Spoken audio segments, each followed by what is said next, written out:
So hey guys, welcome back to another video of Soul Land and I hope कि तुम लोग बहुत ही ज्यादा अच्छे और मजे में होगे। वीडियो में आगे बढ़ने से पहले कहना चाहूंगी कि अगर इससे पहले का एपिसोड अभी तक चेकआउट नहीं किया है तो पहले जाओ और जाके उसे देख लो, वरना यहाँ तुम्हें कुछ समझ नहीं आने वाला। और अगर तुमने देख लिया है तो बिना किसी देर के आज के इस वीडियो को शुरू करते हैं। सो होमीज, जैसे कि हमने लास्ट एपिसोड में देखा था जहाँ पर यूहाओ अपनी आइस एम्पायर की पावर का नमूना मिस यूजी सन एंड मून एम्पायर के इस आर्मी कैंप में दिखाता है, जहाँ पे वो सभी को खदेड़ देता है और ये लोग उल्टे पैर यहाँ से वापस जाने के लिए मजबूर हो जाते हैं। जिसके बाद हमें पता चलता है कि एम्परर दीतियान असल में बीस्ट लॉर्ड का स्पोक पर्सन भी है और साथ ही हमें यहाँ ड्रैगन किंग के पास्ट के बारे में भी पता चलता है। इसी के साथ ये लोग स्नो लेक एकेडमी की तरफ रवाना हो जाते हैं। और अब आगे होमीज, हमारे इस एपिसोड के स्टार्टिंग में हम देखते हैं कि यूहाओ यहाँ पर लिटिल व्हाइट के साथ फाइनली उसी लेक के पास पहुंच जाता है, जहाँ पे हम लिटिल स्नो व्हाइट को देखते हैं, जहाँ पर वो इस पानी में नहा के ना काफी ज्यादा मजे कर रहा था। वो कहने लगता है कि यार ये कितना ज्यादा अच्छा है ग्रैंडपा, मैंने डिसाइड कर लिया मैं यहाँ से हिलूंगा नहीं, मैं यहीं पे रहूंगा और बस सारी जिंदगी इस पानी में मैं मजे करता रहूंगा, मैं चाहे जो हो जाए यहाँ से हिलने नहीं वाला। अब उसकी बात सुनकर यूहाओ हंसता है और फिर कहता है कि अगर तुम्हें यहाँ पे इतना ज्यादा अच्छा लग रहा है तो यहाँ पर रहने से अच्छा है यहाँ पर जितने भी हर्ब्स हैं उन सभी को बस ऑब्जर्व कर लो, जिसके बाद तुम्हें ये फीलिंग आगे भी आती रहेगी और तुम्हारी हेल्थ और ज्यादा अच्छी हो जाएगी। यहाँ पर हम उन सारे फ्लावर्स को भी देखते हैं, जहाँ पर जैसे ही वो इस स्नो व्हाइट को देखती है ना तो वो लोग डर के मारे कांपना शुरू कर देती है। कि तभी यहाँ पर वो अपने बीस्ट फॉर्म में आकर उन्हें स्मेल करता है और कहता है कि वाकई में ग्रैंडपा, इनकी खुशबू तो कितनी ज्यादा अच्छी है। इसी दौरान यहाँ पे यूहाओ उसे कहने लगता है कि मेरे पास तुम्हारे लिए भी इससे भी ज्यादा बेहतरीन चीज है। और हम देखते हैं कि उसके हाथ में एक हर्ब होता है, जिसे देखकर लिटिल स्नो व्हाइट के मुंह में पानी आ जाता है और कहने लगता है कि यार ये तो जन्नत है पूरी की पूरी, यहाँ पे हर एक चीज बहुत ही ज्यादा कमाल की है। अब वो यहाँ पर उसके पीछे पीछे जाने लगता है। यूहाओ उसे इस पोर्टल के जरिए से यहाँ से दूर ले जाता है और यहाँ पे लिटिल स्नो व्हाइट कहता है कि मेरे ग्रैंडपा दुनिया के सबसे अच्छे ग्रैंडपा। यहाँ पे यूहाओ जाते हुए यो और जितने भी फ्लावर्स हैं उन सभी से कहने लगता है कि अपना ख्याल रखना, तुमसे मैं बाद में मिलूंगा। अब यहाँ पे हम देखते हैं कि मिस यो यूहाओ से कहने लगती है कि चाहे जो हो जाए अगली बार इसे मत लाना, ये बहुत ही ज्यादा डरावना है, प्लीज यूहाओ चाहे जो हो जाए इसे दोबारा मत लाना। इसी के साथ सीन शिफ्ट होता है और हम यहाँ पे श्रेक एकेडमी का सीन देखते हैं, जहाँ पे बाई और बाकी सब मौजूद थे। कि तभी हम यहाँ पर इतने टाइम बाद मिस नैनक्यू को देखते हैं, जो कि यहाँ पर उसी रेयर मेटल के साथ पहुंच चुकी थी और उसे अकेला देखकर बाकी सब पूछने लगते हैं कि नैनक्यू आखिर तुम अकेले क्यों आई हो, यूहाओ कहाँ है। जिस पे वो बताती है कि असल में मैं बहुत सारा रेयर आइस एलिमेंट को यहाँ पर लाई हूँ, जिससे कि मुझे यूहाओ ने कहा था कि पहले तुम जाओ मैं बाद में आता हूँ। लेकिन जब हम लोग माइनिंग कर रहे थे तो उस दौरान सन एंड मून आर्मी की एक बहुत बड़ी फौज अचानक से हमारे सामने आ गई और उन लोगों ने वहीं पर डेरा डाल दिया, जिसके चलते वहाँ से निकल पाना मुश्किल हो गया। जिसके चलते यूहाओ ने मुझसे कहा कि मैं इस रेयर एलिमेंट को लेकर यहाँ से निकल जाऊँ और वो ड्रैगन सिटी के पास यहाँ पे जो इनका पड़ाव डाला गया है वहाँ पर थोड़ी छानबीन करने निकल गया है। अब यहाँ पे हम बेबी को देखते हैं, जहाँ पर उसे भी जब ये पता चलता है कि सन एंड मून एम्पायर की इतनी बड़ी फौज ड्रैगन सिटी के पास तैनात हो गई है तो उन्हें पता चल जाता है कि इन लोगों की कोई बहुत बड़ी साजिश चल रही है, जिसके वजह से वो लोग एक्सट्रीम नॉर्थ के इतने करीब भी पड़ रहे हैं। लेकिन मुझे फिर भी नहीं लगता कि ये कोई नेसेसरी रीजन है कि जिसके चलते वो अपनी जान कैसे जोखिम में डाल दे। कि तभी वो यहाँ पे मिस नैनक्यू से कहता है कि तुम जल्दी जाओ और जाकर इस रेयर एलिमेंट को सबसे पहले तुम जाके मास्टर शुआन को पहुंचा दो, जिसके बाद मैं खुद जाकर यूहाओ को वापस ले आऊंगा। यहाँ पे उनकी बात खत्म नहीं हो पाती कि तभी यहाँ पर मिस टांग वुडोंग आ जाती है और वो कहती है कि नहीं मैं उसे लेने जाऊंगी। अब ये देखकर सभी हैरान थे तो वो कहती है कि हाँ मैं जाऊंगी, क्योंकि वहाँ पे कुछ ऐसा है जिसे कि मैं यूहाओ के साथ मिलकर कंफर्म करना चाहती हूँ। जिस पर यहाँ पे सभी लोग मान जाते हैं। कि तभी बेबी बताने लगते हैं कि नैनक्यू तुम यहाँ इन्हें यूहाओ की एग्जैक्ट जो लोकेशन है वो बता दो। जिस पे मिस टांग वुडोंग बताती है जहाँ तक मैं यूहाओ के दिमाग को जान पाई हूँ वो ऐसे ही खाली हाथों वापस नहीं आएगा और ना ही वो एक जगह पे टिके रहेगा। इसी के साथ सीन शिफ्ट होता है और हम इतने टाइम बाद हेवनली टाउन सिटी का सीन देखते हैं, जहाँ पर एक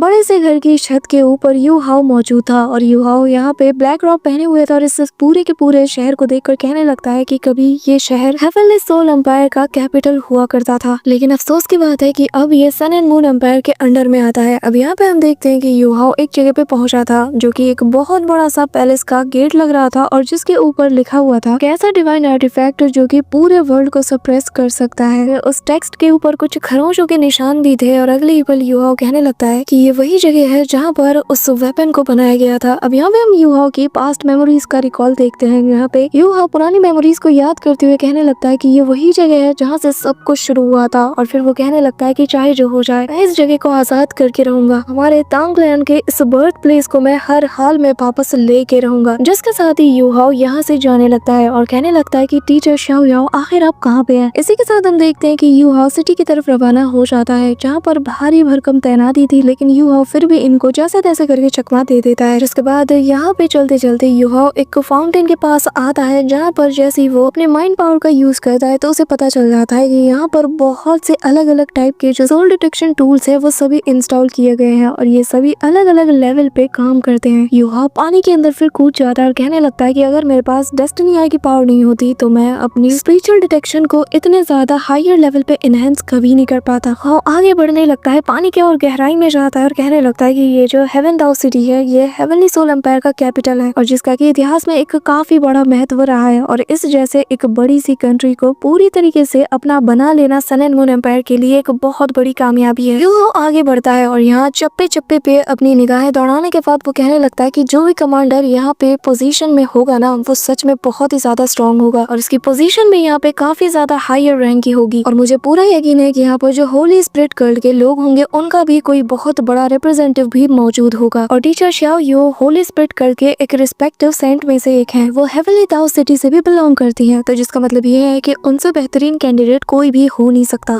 पानी के काफी डीप में पहुंच चुका था, वो यहाँ पर घुटनों के बल बैठ जाता है और अपने आइस ब्लास्ट टेक्निक का यूज करता है, जहाँ पे वो जमीन को छूते साथ ही यहाँ पे उसे जमाना शुरू कर देता है। धीरे धीरे आइस क्रिस्टल पानी के अंदर बनने लगते हैं और यहाँ पे जितनी भी मछलियाँ थी और जो भी यहाँ पे लिविंग बींग्स थे वो सभी सेकंड्स में फ्रोज हो जाती हैं। इसी के साथ यू हाओ पानी से बाहर निकलता है और उसके निकलते साथ ही यहाँ का जो फाउंटेन वाला जो पूरा एरिया था उसकी ऊपरी सतह को छोड़कर नीचे की पूरी सतह उसने जमा दी थी। यू हाओ कहता है कि ये तो मेरे प्लान का सबसे इम्पोर्टेंट हिस्सा है और ये कहते साथ ही वो यहाँ से निकल जाता है। तभी यू हाओ जब इस जगह को जायजा कर रहा था तभी उसे फील होता है कि जैसे पीछे से कोई आ रहा है और वो जैसे ही मुड़ के देखता है तो यहाँ पे काफी सारे सोल्जर्स ऑलरेडी आ चुके थे। यू हाओ यहाँ से दूर चला जाता है और वो अपनी स्पिरिचुअल डिटेक्शन टेक्निक का यूज करते हुए यहाँ पर जितने भी सिक्योरिटी बैरियर्स लगे हैं उन्हें देखने लगता है और उसे पता चलता है कि यहाँ पर एक नहीं दो नहीं बल्कि 3 से भी ज्यादा स्पिरिचुअल बैरियर्स लगे हुए हैं उस पैलेस के आगे, जिसका मतलब कि अंदर ब्रेक थ्रू करना मुश्किल होगा। कि तभी यू हाओ देख लेता है कि यहाँ पे कुछ लोग उसी के डायरेक्शन में उसे पकड़ने के लिए तेजी से बढ़ रहे हैं, जिसका मतलब इन्हें यू हाओ की खबर लग चुकी है। यू हाओ यहाँ से भाग जाता है, लेकिन यू हाओ ये देख के हैरान होता है कि ये लोग उसे चेस करने नहीं आते। तो यू हाओ को लगता है कि शायद उसकी डाइवर्जन टेक्निक इन लोगों पे काम आ गई होगी, पर तभी यू हाओ कहता है कि ठीक है, अब जब ये मुझे चेस नहीं कर रहे तो मैं अपनी और ज्यादा स्पिरिचुअल एनर्जी को यहाँ पे रिलीज करूंगा। अब यहाँ पे हम देखते हैं कि वो रिवील करता है और ये लोग वापस से इसके ट्रैप में फंस जाते हैं, जिनमें से एक कॉन्ट्रा और एक दूसरा टाइटल दाउलू था, जो कि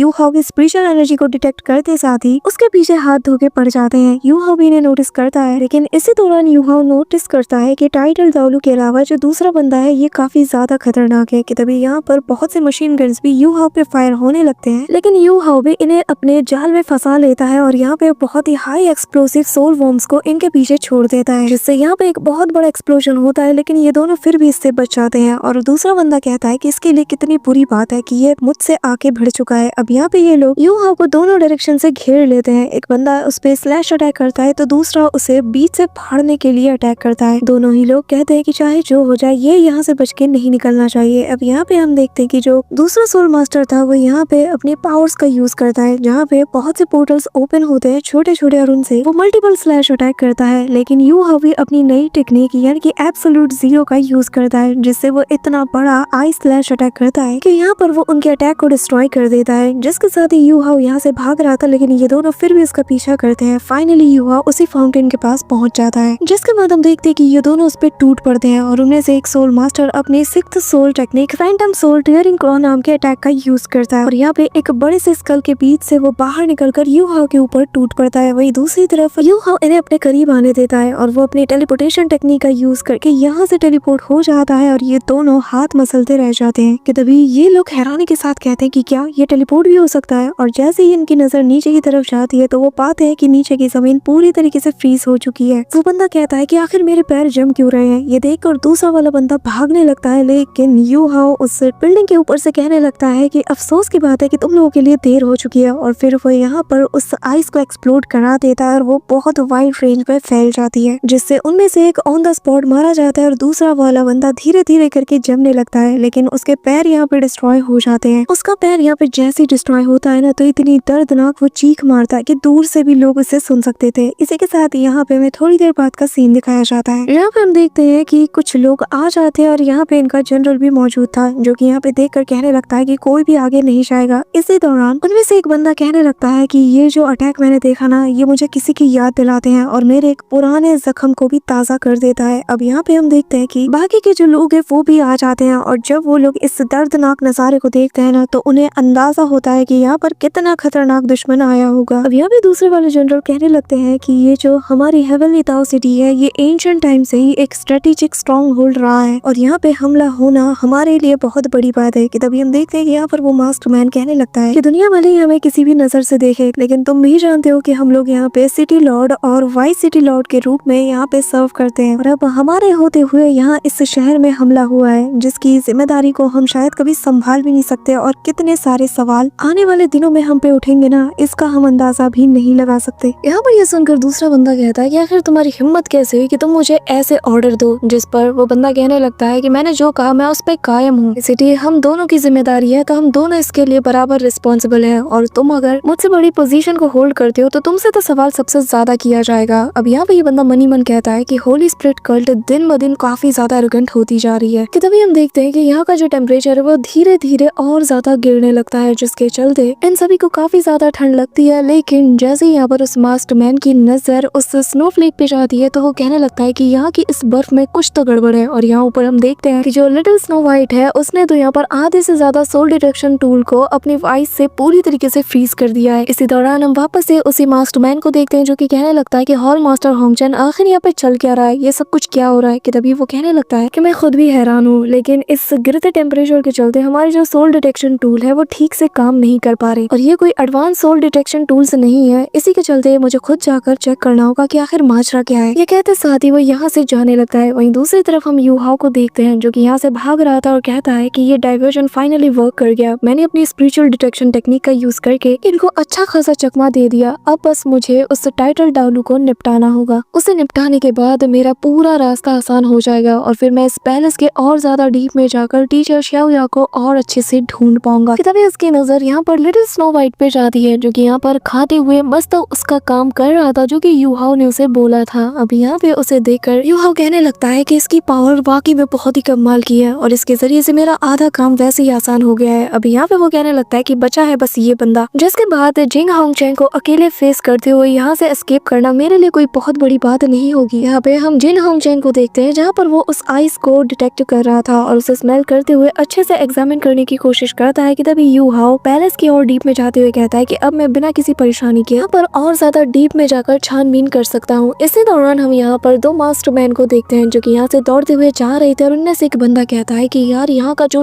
गिरता हुआ टेम्परेचर है ना, ये मेरी हड्डियों को जमा रहा है। देखने से ही लग रहा है कि ये किसी टॉप टाइटल लेवल दावलू की ही कोई टेक्निक होगी, वरना इतनी जल्दी टेम्परेचर को इस हद तक गिरा देना हर किसी के बस की बात नहीं। इसी दौरान ये लोग आगे की ओर बढ़ रहे थे कि तभी यहाँ पर यूहाओ कहने लगता है कि मैंने इस पूरी जगह को छान मारा अपनी डिटेक्शन टेक्निक की मदद से, लेकिन मुझे कहीं भी जो टीचर शाओई है उनका नामो निशान तक नहीं मिला। अब यूहाओ सोचता है कि उसे यहाँ पर किसी को पकड़कर छानबीन करनी होगी। कि तभी वो यहाँ पे अपनी माइंड पावर का यूज करते हुए उनमें से एक बंदे को धर लेता है और वो उसके पास जाकर उसके सामने खड़ा हो जाता है। ये देखकर वो बंदा अपनी सोल रिंग्स को एक्टिवेट करते हुए कहता है कि आखिर तो है कौन, तेरी हिम्मत कैसे हुई मेरा रास्ता रोकने की। यहाँ पे जैसे ही वो अपने सोल स्किल्स को एक्टिवेट करता है तो उसकी स्किल्स को देख कर ही यूहा समझ आता है कि ये एक सोल सेज मास्टर है। तो वो यहाँ से तेजी से दौड़ जाता है और एक अंधेरी गली में जाके छुप जाता है। ये बंदा उसका पीछा करते करते आता है और जैसे ही यूहा नजर आता है तो ये अपनी फोर्थ स्किल का यूज करते हुए फैंटम डिवोरर नाम के अटैक का यूज करता है, जिससे यूहा की तरफ जैसे ही अटैक बढ़ता है तो यूहा भी अपनी 7th सोल स्किल का यूज करता है जो कि है स्प्लिट आई ट्रू बॉडी। यहाँ पे ये कहते साथ ही यूहा इमीडिएटली ट्रांसफॉर्म हो जाता है और यहाँ पे अपनी ट्रू बॉडी का एक्टिवेट करते साथ ही वो सेकंड्स में इस बंदे को निपटा देता है। लेकिन ये बंदा फिर भी बच जाता है, यूहा पे अटैक को जाता है पर यूहा उस पे बहुत से मुक्के मारता है और इसे काफी दूर गिरा देता है। अगले ही पल वो यहाँ इसे अपने माइंड ट्रैप में फंसा लेता है, जिस वजह से इस बंदे का दिमाग काफी तेजी से दुखता है। अब यहाँ वो यूहा पे अटैक को जाता है लेकिन यूहा अपने स्प्लिट आई ट्रू बॉडी फॉर्म में होता है और वो काफी अच्छे से इसकी बैंड बजा रहा था। यहाँ पे हम देखते हैं कि यूहा एक एक करके इसके सारे स्कल्स को भी डिस्ट्रॉय कर देता है और फिर आखिरी वाले को जैसे डिस्ट्रॉय करता है तो इसकी बॉडी जैसे यहाँ पे शैटर्ड होने लगती है। ये एक इन्फिनिटी डोमेन में जैसे ट्रैप हो जाता है और धीरे धीरे इसके नीचे की जगह इसे पूरी तरीके से डिवोर कर जाती है और ये नथिंगनेस में बदल जाता है। इसी दौरान यूहा उस जगह से बाहर आता है और कहने लगता है कि फाइनली मुझे मेरा टारगेट मिल चुका है, अब यहाँ से रिट्रीट करने का वक्त आ चुका है। यूहा को लग रहा था कि सब कुछ बहुत ही स्मूथली चल रहा है, उसे किसी बात की भी फिक्र करने की जरूरत नहीं है, लेकिन तभी उसे यहाँ पे कुछ फील होता है और वो इमीडिएटली वहाँ पे फ्रीज हो जाता है। उसका लिटरली पैर आगे तक नहीं बढ़ता, वो कम्प्लीटली फ्रीज होकर बस सामने की तरफ देखता है, जहाँ पे हम देखते हैं कि रेड कलर की बहुत ही पावरफुल मिस्ट आगे बढ़ रही थी। इसमें फुल किलिंग इंटेंट मौजूद था और यू हाउ बस खुद को यहाँ से हिलाने की कोशिश करता है, लेकिन धीरे धीरे करके ऐसा लग रहा था कि जैसे उसके पैर पर किसी की ग्रिप टाइट हो रही हो। और तभी हम उसी ब्लडी फॉग में से एक बंदे को बाहर आता हुआ देखते हैं, जिसने की मास्क पहना हुआ था और वो यू हाउ को देखकर कहने लगता है कि मैंने कभी एक्सपेक्ट नहीं किया था कि ये तुम होगे। अगर मुझे शी शुई ने नहीं बताया होता तो शायद मैं कभी भी तुमसे आज यहाँ पर नहीं मिल पाता। उसने मुझे तुम्हारी प्रेजेंस का बताया और तब जाके मुझे पता चला कि वो सच कह रहा था। और कमाल की बात है, इतनी कम उम्र में तुम इस कदर पावरफुल बन चुके हो। हाँ, सच में ये बहुत ही ज्यादा हैरान करने वाली बात है। अब यहाँ पे हम देखते हैं कि ये और कोई नहीं बल्कि एल्डर लॉन्ग है, जो कि धीरे धीरे करके यू हाउ की तरफ बढ़ने लगते हैं और यू हाउ भी इनका सामना करने के लिए रेडी था और कहता है कि एल्डर लॉन्ग, मैंने भी कभी उम्मीद नहीं किया था कि मैं यहाँ पर आपका सामना करूंगा। जिसके बाद वो अपने मन में कहने लगता है कि मैंने अपने फर्स्ट सोल कोर को फॉर्म करने के बाद मुझे रियलाइज हो रहा है कि टीचर शाओ यू कितने ज्यादा स्ट्रॉन्ग है। उनकी प्रेजेंस ही इतनी ज्यादा टेरिफाइंग है कि जितने भी एस्केपिंग रूट है वो सबको यहाँ पे खत्म कर रहे हैं। यहाँ पे यू हाउ उन्हें बस देख ही जा रहा था, उनकी पावर को वो फील कर पा रहा था और वो काफी ज्यादा हैरान था कि यार ये इतने ज्यादा स्ट्रॉन्ग है। कि तभी हम देखते हैं कि जो एल्डर लॉन्ग है वो यू हाउ के करीब जाते हुए कहने लगता है कि बच्चे, मुझे आज भी हमारी वो पहली एनकाउंटर बहुत ही अच्छे से याद है और जो लास्ट टाइम हमारा एनकाउंटर हुआ था उसमें तुमने मुझे बहुत ज्यादा सरप्राइज कर दिया था। तुम पहले से काफी ज्यादा बदल चुके हो, लेकिन इस बार तुमने मुझे इससे भी ज्यादा सरप्राइज कर दिया है। कहते वो जैसे जैसे यू हाउ के करीब जाते हैं तो यहाँ पर जो स्टैचूज बने हुए थे यादों के, वो सभी डिसअपीयर होने लगते हैं। जिसके बाद वो यू हाउ से कहने लगते हैं कि तुम ऑलरेडी एक सोल सेज बन चुके हो और तुम एक कॉन्ट्रा से भी ज्यादा दूर नहीं हो। अब मुझे एहसास होता है कि ब्रदर मू तुम्हारे बारे में बिल्कुल भी गलत नहीं थे, उन्होंने वाकई में एक बहुत ही टैलेंटेड डिसाइपल को पिक किया था। यहाँ पे उसके मुंह से मास्टर मू की बात सुनकर यू हाउ को गुस्सा आता है और वो कहने लगता है कि प्लीज मेरे मास्टर मू का यहाँ पे जिक्र मत करो, क्योंकि अगर मेरे मास्टर मू आज जिंदा भी होते ना, अगर यहाँ मौजूद होते तो वो कभी भी तुम्हें देखकर खुश नहीं होते। वो कभी भी ऐसे इंसान के साथ खुद को जोड़ना पसंद नहीं करते जो कि ह्यूमैनिटी के खिलाफ हो। जिस पे एल्डर लॉन्ग कहने लगता है कि तुम्हारे जैसे नए जनरेशन के लोग ना ओल्ड जनरेशन के जो मैटर्स हैं उन्हें कभी भी समझ नहीं सकते। जो सुनकर यहाँ पे यू हाउ स्माइल करता है और कहने लगता है कि भले ही मैं कुछ भी ना समझूं, लेकिन मैं इतना जानता हूँ कि आप गलत हैं और यहाँ पे आप बस मुझे गलत डायरेक्शन में ही लीड करोगे। मैं अच्छे से जानता हूँ कि भले ही सन एंड मून एम्पायर कितनी भी ज्यादा स्ट्रॉन्ग क्यों ना हो जाए, लेकिन होली स्पिरिट कल्ट में आपकी प्रेजेंस के बिना उनकी कभी इतनी हिम्मत नहीं होती कि वो लोग इस हद तक रैशली एक्ट करें। और अगर सन एंड मून एम्पायर अपने मिशन में कामयाब हो जाती है और उसने सारे कॉन्टिनेंट को अपनी छाया के अंदर मिला लिया ना, तो जितने भी ह्यूमंस है और ह्यूमैनिटी वो होली स्पिरिट कल्ट के लिए स्लेव बन के रह जाएगी। होली स्पिरिट कल्ट उन पे रूल करेगा। क्या यही आपका मिशन है जो कि आप चाहते हैं? क्या यही आपका ड्रीम है? क्या सच में आप ये फ्यूचर देखना चाहते हैं? यहाँ पे उसकी बात सुनकर एल्डर लॉन्ग कहने लगता है कि तुम्हें क्या लगता है इविल सोल मास्टर क्या पैदा होते हैं? नहीं, बल्कि उन्हें बनाया जाता है। यहाँ पर जितने भी इविल सोल मास्टर हैं इनके पीछे एक बैक स्टोरी जरूर है जो कि बहुत ही ज्यादा दर्दनाक है। उन लोगों ने ऐसे हार्डशिप का सामना किया है कि जिसे बयान करना भी मुश्किल है। उन्होंने इतना सब कुछ सहा है कि उनकी जो पर्सनैलिटी है वो कम्प्लीटली चेंज हो चुकी है। यहाँ पे उनकी बातें सुनकर यू हाउ काफी ज्यादा कंफ्यूज हो जाता है और फिर वो कहने लगता है कि आखिर आप कहना क्या चाहते हो? जिसमें वो कोई भी जवाब नहीं देता तो यू हाउ आगे कहता है कि मुझे किसी और का तो नहीं पता, लेकिन हाँ, डेथ गॉडेस डाओ लू ये शी शुई जैसे कि मैं मिंगदो माउंटेन में मिला था जहाँ पर एक डेथ गॉड टावर मौजूद था। उन्होंने अपनी ताकत के दम पर न जाने कितने मासूम लोगों की जान सेकंड्स में ले ली। एक सेकंड्स में ही उन्होंने कितने लोगों को मौत के घाट उतार दिया। इसके बारे में आपका क्या ख्याल है? मैंने खुद उनकी दर्द भरी चीखें सुनी है, मैंने खुद वो नजारा देखा है, मैंने उनका कत्लेआम होते हुए देखा, लेकिन मैं फिर भी कुछ नहीं कर पाया। उस डेथ टावर ने सेकंड्स में सिर्फ लोगों की जान नहीं ली, बल्कि जो लोग उन जान से जुड़े हुए थे उन लोगों को भी जीते जी इन्होंने मार दिया। साथ ही उन लोगों की मार करना उनकी सोल को भी इन्होंने कैप्चर कर लिया। आखिर मैं कैसे ये चीज बर्दाश्त कर सकता हूँ और कैसे उन्हें माफ कर सकता हूँ? वो इंसान नहीं बल्कि इंसान के भेस में एक प्योर डीमन है। आखिर मैं कैसे शांत रह सकता हूँ? आखिर मैं कैसे ऐसी चीज को एक्सेप्ट कर सकता हूँ? यहाँ पे यू हाउ को बहुत ही ज्यादा गुस्सा आता है। वो अपनी मुट्ठी को टाइट कर रहा था कि तभी यहाँ पर जो एल्डर लॉन्ग है वो बताते हैं कि मैं इस बारे में कुछ भी नहीं कर सकता और ना ही मेरे पास कोई रास्ता है कि मैं पीछे हट सकता हूँ। कि तभी यहाँ पे वो अपने मास्क को बर्न करने लगते हैं और कहने लगते हैं कि मैं बस इतना चाहता हूँ, अगर मैं शी शुई का भला चाहता हूँ तो मैं कुछ भी कर सकता हूँ, और अगर इसके लिए मुझे तुम्हें मारना पड़े ना तो मैं तुम्हें भी जान से मार सकता हूँ। इसी के साथ हमें यहाँ पर एल्डर लॉन्ग का फेस दिखाया जाता है और फिर वो यू हाउ की तरफ फुल किलिंग इंटेंट के साथ देखते हुए कहने लगते हैं कि बच्चे तैयार हो जाओ, क्योंकि मैं तुम्हें यहाँ से जाने नहीं देने वाला। So that's it for today guys. I hope कि तुम सबको आज की वीडियो काफी ज्यादा पसंद आई होगी। होगी? अगर हाँ तो वीडियो को लाइक करना, चैनल पे नए हो तो सब्सक्राइब करना। तो मिलते हैं नेक्स्ट वीडियो में, तब तक के लिए बाय।